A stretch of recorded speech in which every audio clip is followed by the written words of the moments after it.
तिसऱ्याला बी आणली.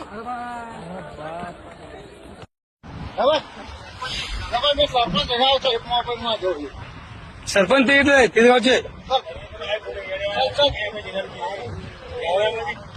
ऐकून ऐकलं भैया ऐकलं जरा ऐकलं. अरे कुणाचं समोर आहे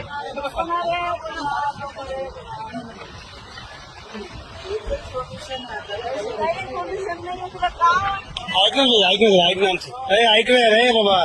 तू मारला नको ना होणार. आईसाठी काय होणार तुझं? आईसाठी